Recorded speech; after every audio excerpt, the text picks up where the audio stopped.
Srisaket Rungvisai defeats Diaz over 12 rounds by scores of 120, 108 twice every single round, and 119, 109, defending his WBC Super Flyweight title. I haven't seen the whole fight, I've only seen clips, but from what I've viewed, it seems that Rungvisai did his usual nonchalant, warlike trudge, in your face, defense be damned, I'm just going to be throwing singles to your body, to your head, I'm going to be getting in your face, I'm going to be showing you my physical strength and power. And it's basically going to pay dividends, which it seems like it did. It seemed like he won pretty much the entire fight. There was apparently an amusing reaction from Diaz when the decision was rendered, like, oh, what, I deserved a share of that. But from what I've seen and what I've heard, no way, it seemed like he got dominated again. Naturally quite a big frame, Diaz, quite tall. It seemed maybe perhaps he was successful in implementing what Juan Francisco Estrada had told him in his training about how to approach Rungvisai, you know, backing up, countering him, trying to expose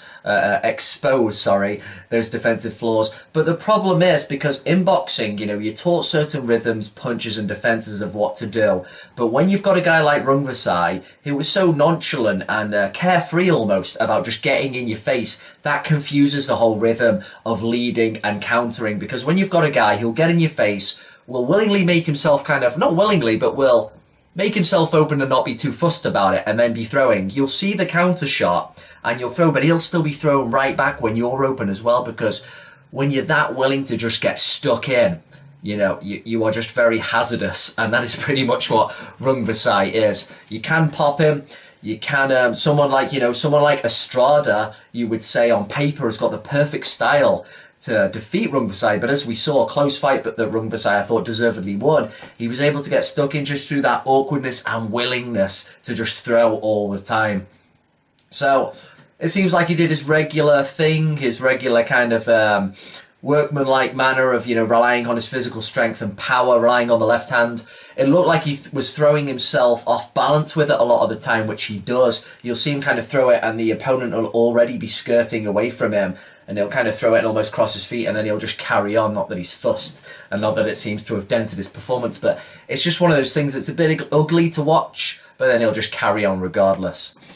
So fair play to Diaz. It was in Rungvisai's homeland, but I haven't seen the full fight. I've heard some people think that Rungvisai didn't look that great, that is, maybe his power wasn't maybe what it has been, even though Diaz is a bigger guy.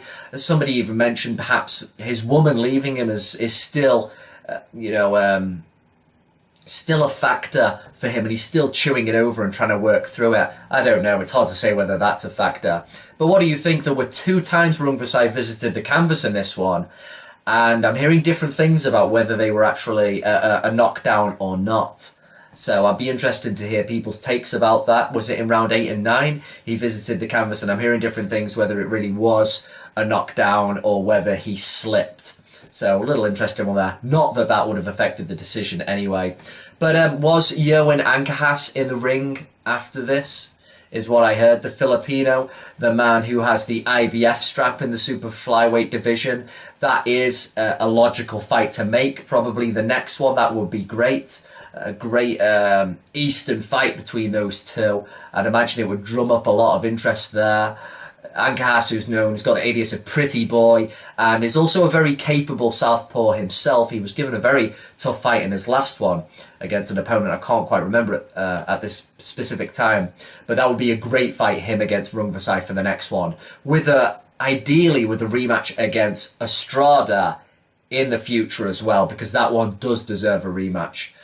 So what did you make of the fight? Did you think Rungvisai looked a little bit jaded? Was it just a fact of, you know, getting through the motions against a guy with a bit of an awkward style? Was it one of those ones? I haven't seen the full fight, so let me know. But in terms of the prospect of Ancajas and Rungvisai next, I'm definitely all for that.